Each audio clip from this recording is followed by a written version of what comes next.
Question. Je sais que je ne peux pas être conscient pendant plus de 2 minutes.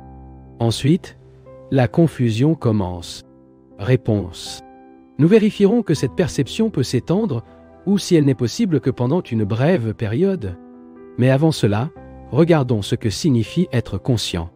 Suis-je conscient du bruit de cette rivière? Suis-je conscient du chant des oiseaux? Suis-je conscient des différentes couleurs des costumes utilisés par les hommes et les femmes réunis ici? Suis-je conscient de l'espace qui les entoure? Des collines, des arbres, des nuages, de la chaleur? Suis-je objectivement conscient de tout cela? Comment êtes-vous conscient à... Interroger. Sommes-nous en même temps des cônes intérieurs et extérieurs? Krishnamurti. S'il vous plaît, allons-y. Êtes-vous conscient de ce pavillon, des couleurs, des costumes des gens? Êtes-vous conscient des collines, des arbres, des plats? Êtes-vous conscient d'être conscient de ces choses? Non? Interrogando. Lorsque vous les trouverez, je les ai conscients. Christian Murty. Si vous faites attention à vous, c'est conscient. Par conséquent, ce n'est pas conscient quand il est inattentif. Ce n'est que pour faire attention à Conus. Veuillez noter cela de très près. Interrogando. En faisant attention à une chose, je m'absorbe. Je ne peux pas prêter attention aux autres choses qui m'entourent. Krishnamurti. Vous absorbez dans une certaine chose et le reste s'éteint. Vous savez que lorsque vous regardez attentivement le pavillon, les arbres, les montagnes, façonnez-vous en mots. Que voyez-vous? Vous dites c'est un arbre, c'est un nuage, c'est une tente. J'aime cette couleur. Je n'aime pas cette autre couleur. N'est-ce pas vrai? Veuillez faire ici un petit effort à cet égard. Ne vous laissez pas flou. Parce que si vous vous pénétrez profondément sur cette question, lorsque vous quittez ce pavillon, vous verrez quelque chose par vous-même. Eh bien, lorsque vous observez, êtes-vous conscient de vos réactions? Interrogando. L'attention semble se développer. Krishnamurti, je vous demande une chose et vous me répondez une autre. Je suis conscient de cette robe. Ma réaction dit « belle ou laide ?» Et je demande « lorsque vous regardez cette couleur rouge, êtes-vous conscient de vos réactions? Pas une douzaine de réactions, mais cette réaction particulière que vous avez lorsque vous voyez la couleur rouge. Pourquoi pas? Cela ne fait-il pas partie de la perception? Interrogando. Lorsque nous nommons quelque chose, nous n'en sommes pas conscients. Krishnamurti. Je vais le découvrir, monsieur. Ce que signifie être au courant. Je veux être conscient et je sais que je ne suis pas au courant. Parfois je suis attentif, mais la plupart du temps, je suis en semi-quartier. Je pense à autre chose en regardant un arbre ou une couleur. Et, comme je l'ai dit, je veux me connaître complètement. Parce que je me rends compte que si je ne me connais pas, je n'ai aucune base pour faire quoi que ce soit. J'ai donc besoin de me connaître. Comment vais-je prendre conscience de moi? Comment vais-je me regarder? Regarder. Apprendre. Par conséquent, l'apprentissage fait partie de la perception. Puis-je apprendre quelque chose sur moi conformément à quelqu'un d'autre, conformément aux philosophes, aux instructeurs, aux sauveurs, aux prêtres? Est-ce que cet apprentissage, si j'apprends selon ce que les autres ont dit, car pour se renseigner sur moi-même, et est-ce le principal? Qu'est-ce que cela apprend sur moi-même? Enquêtez sur cela, pénétrez, découvrez sa signification. Que signifie apprendre sur vous-même? Interrogando. Cela signifie voir ma réaction. Krishnamurti. Non, mon madame. Ce n'est pas ce que je veux. Que signifie apprendre? Interrogando. Nous semblons chercher frénétiquement un système pratique pour réaliser cet état de perception. Il fut un temps où je pensais que nous pouvions nous éduquer. Notant toutes nos pensées, puis les lire. Les voir comme un film que vous voyez. Peut-être que de cette façon, il a été possible d'apprendre quelque chose. Krishnamurti dit l'interrogant que nous voyons des raisons de nous connaître et aspirer à savoir comment le faire. Mais à cause de cette anxiété, nous souhaitons un système. Nous voulons trouver une méthode. Car nous ne savons pas quoi faire de nous-mêmes. Nous avons donc besoin de quelqu'un. Dites-nous, faites de telles choses et vous vous connaissez. Maintenant, messieurs, j'ai la gentillesse de m'écouter. Me voici.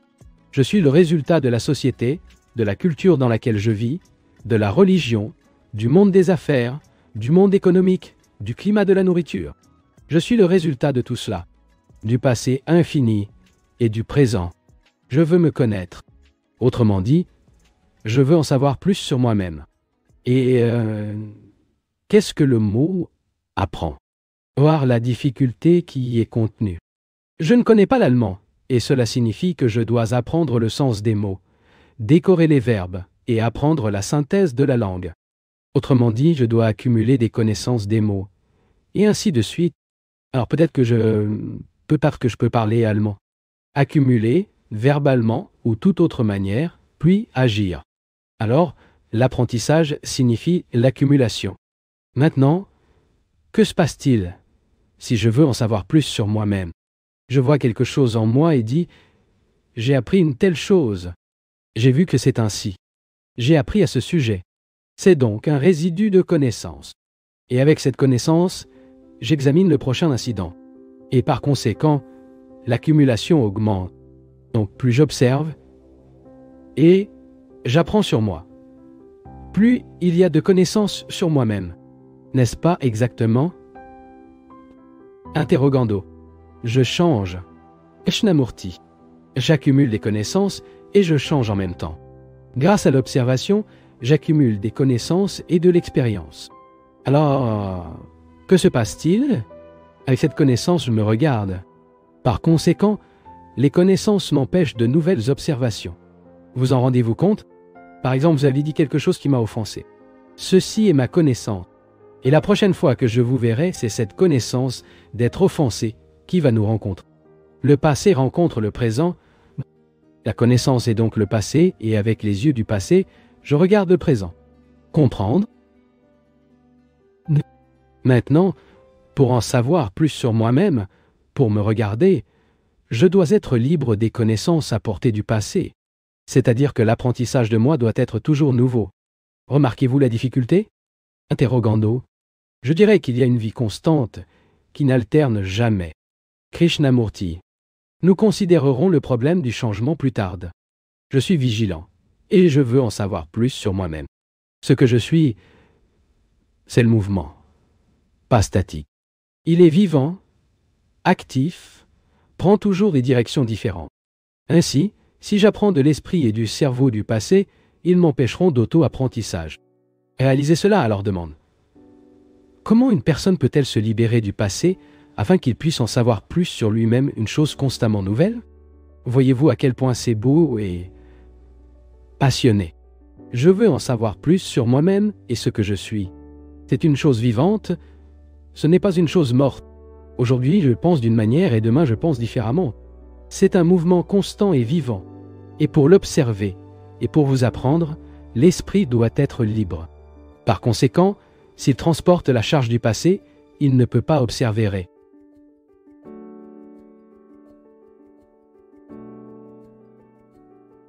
En Inde, il est de coutume d'ouvrir le livre sacré, la Gita, et avec elle expliquer toutes choses. Des millions de personnes entendent les explications sur la façon de vivre, ce qui devrait être fait, comment Dieu est ou non. Ils écoutent, enchantés, puis continuent de vivre sous la forme de l'habitude. Les explications nous aveuglent, nous empêchent de voir ce que c'est vraiment. Il est d'une importance capitale de découvrir, par vous-même, la façon de regarder le problème de l'existence. Le regardez-vous à travers une explication d'un certain point de vue, ou le regardez-le pas fragmentairement? Vérifiez cela dans votre vie. Allez vous promener dans une promenade, et appliquez-vous de tout votre cœur pour découvrir la façon dont vous regardez ces phénomènes. Ensuite, au cours de ces conférences, nous coordonnerons les détails, car nous entrerons une multitude de détails à découvrir et à comprendre.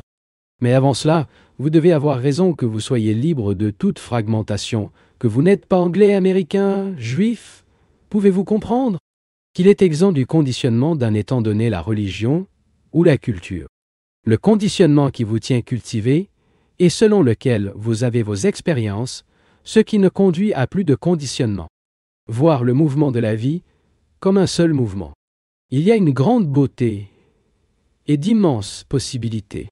Action complète et liberté. Et l'esprit a besoin de liberté pour découvrir ce qu'est la réalité.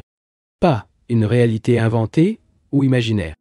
Il y a un besoin de pleine liberté, exempt de toute fragmentation. Et cette liberté ne sera possible que si elle est réelle et totalement sérieuse. Pas selon ce que quelqu'un dit. C'est la façon d'être sérieux. Jetez ces choses. Ne faites pas attention à vous. Essayez de découvrir par vous-même, que ce soit vieux ou jeune. Pouvez-vous poser des questions? Avant de les faire, voyez pourquoi ils les font et qui attend la réponse. Lorsque vous posez une question, êtes-vous simplement satisfait de l'explication qui peut être donnée dans la réponse? Lorsque nous posons une question, et il est nécessaire de poser des questions surtout, faisons-le parce que nous commençons à enquêter et par conséquent à prendre une part active, à marcher, à expérimenter et à créer ensemble. Question. Si une personne, disons, un fou est lâche pour tuer des gens et que nous avons la possibilité de l'empêcher de tuer, que devez-vous faire? Réponse. Dans ce cas, nous tuerons tous les présidents et dirigeants, tous les tyrans, tous les mêmes et nous-mêmes. Nous faisons partie de tout cela. Avec notre violence, nous contribuons à l'état actuel du monde. Nous ne le réalisons pas clairement. Nous pensons que si nous nous débarrassons de tant de personnes, répudier le régime actuel, nous aurons résolu le problème entièrement. Toutes les révolutions physiques ont été réalisées sur cette base. Les Français, les communistes, etc. Et ils se sont tous retrouvés dans la bureaucratie ou la tyrannie. Ainsi, mes amis, instituons une nouvelle façon de vivre, ce n'est pas de l'établir pour les autres, mais pour vous-même. Parce que l'autre est moi-même. Il n'y a ni nous, ni eux. Il n'y a que moi-même. Si vous réalisez vraiment, pas verbal ou intellectuellement, mais avec le cœur, voyez ici, il y a une action complète, d'un résultat complètement différent. Et il y aura une nouvelle structure sociale, sans qu'il soit nécessaire de renverser un régime pour le remplacer par un autre. L'enquête nécessite de la patience. Les jeunes sont impatients et veulent des résultats instantanés. Et cela signifie qu'ils n'ont pas encore compris le processus de vie totale. Si l'on comprend la totalité de la vie, elle verra une action instantanée, entièrement différente de l'action immédiate de l'impatience. Voyez ce qui se passe en Amérique. Troubles raciaux, pauvreté, ghetto, système éducatif absurde. Considérez la désunion existante en Europe et le retard dans la création de la Fédération européenne, et voyez ce qui se passe en Inde, en Asie, en Russie, en Chine. En considérant tout cela et plus les divisions créées par les religions, il n'y a qu'une seule solution possible, une seule action, c'est-à-dire l'action totale, et pas une action partielle ou fragmentaire. Cette action totale ne consiste pas en tuant personne, mais pour voir les divisions qui détruisent l'homme. Lorsque nous sommes vraiment sérieux et que nous voyons les choses sensibles, il y aura une action complètement différente. Question. Supposons qu'un individu naît dans un pays où l'emporte de la tyrannie absolue. Et il est totalement supprimé, sans lui donner l'occasion de faire, par sa propre initiative, rien. Je pense que la plupart des cadeaux ne peuvent pas imaginer de telles conditions. Cet homme est né dans cette situation, ses parents aussi. Qu'a-t-il fait pour créer le chaos existant dans le monde? Réponse. Rien, probablement. Qu'est-ce que le pauvre qui vivait dans l'arrière-pays de l'Inde, dans un Alédéola, en Afrique, ou dans une petite vallée lointaine? Complètement inconscient de ce qui se passe dans le reste du monde? Comment peut-il avoir contribué à cette structure monstrueuse? Pas du tout, naturellement. Et que peut faire ce pauvre gars? Question. Qu'est-ce que cela signifie d'être sérieux? J'ai même l'impression de ne pas être sérieux. Réponse. Enquêtons-nous ensemble. Qu'est-ce que le fait d'être sérieux? Pour être tellement dédié à quelque chose, une vocation, que vous êtes prêt à le suivre jusqu'à la fin? Je ne définirai pas ce que c'est d'être sérieux. N'acceptez pas les définitions d'aucune sorte. Si un homme souhaite découvrir un nouveau mode de vie, une vie sans violence, une vie de liberté intérieure totale, et cette découverte consacre son temps, son énergie, ses pensées, tout. Cette personne que j'appellerais un homme sérieux. Cet homme n'est pas facilement dévié de son intention. Il peut chercher du divertissement, mais son itinéraire est tracé. Cela ne signifie pas être dogmatique, têtu et inappable. Il est prêt à écouter les autres, à considérer, à examiner, à observer. Il peut arriver que, dans cette gravité, un homme devient égocentrique. Cet égocentrisme, bien sûr, l'empêchera d'examiner. Mais l'homme sérieux a tendance à écouter les autres, à examiner et à s'enquérir constamment. Cela signifie qu'il doit être très sensible. C'est à toi de découvrir comment et qui écoute. Cet homme, par conséquent, écoute, cherche, enquêter, découvrir. Avec un cerveau sensible, un esprit sensible et un cœur sensible, qui ne sont pas des choses séparées. Il étudie avec cet ensemble, avec cette sensibilité totale. Assurez-vous d'avoir un corps sensible. Notez vos gestes, vos habitudes particulières. Une personne ne peut pas être physiquement sensible si elle se nourrit en excès. Soit peut être sensible à la faim, soit se soumettre au jeûne. Nous devons faire attention à ce que nous mangeons. Nous avons besoin d'un cerveau sensible. Autrement dit, un cerveau qui ne fonctionne pas en vertu de vos habitudes, qui ne recherche pas vos plaisirs sexuels particuliers et insignifiants ou autrement. Question. Vous recommandez de ne pas écouter des explications. Quelle est la différence entre que dites-vous et explication? Réponse. Qu'en penses-tu? Y a-t-il une différence ou est-ce que tout ça est juste un crunger? Interrogando. Les mots sont des mots. Réponse. Nous expliquons montrant la cause et les faits. Nous disons par exemple l'homme a hérité de sa brutalité de l'animal.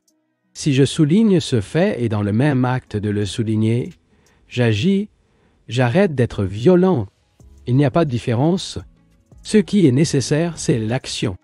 Mais l'action peut-elle être vérifiée à la suite d'explications de mots? Ou cette action totale est-elle possible uniquement lorsque je suis suffisamment sensible pour observer le mouvement total de la vie? Que voulons-nous faire ici? Donner des explications sur pourquoi et la cause de pourquoi. Où voulons-nous vivre de telle manière que nos vies ne sont pas basées sur des mots, mais sur la découverte de ce que c'est vraiment? Cette découverte ne dépend pas des mots. Il y a une énorme différence entre ces deux choses. Si un homme a faim, nous pouvons vous donner des explications sur la qualité et le goût de la nourriture, vous montrer le menu, vous montrer le comestible exposé dans une vitrine. Mais ce qu'il veut, c'est de la vraie nourriture. Et aucune explication.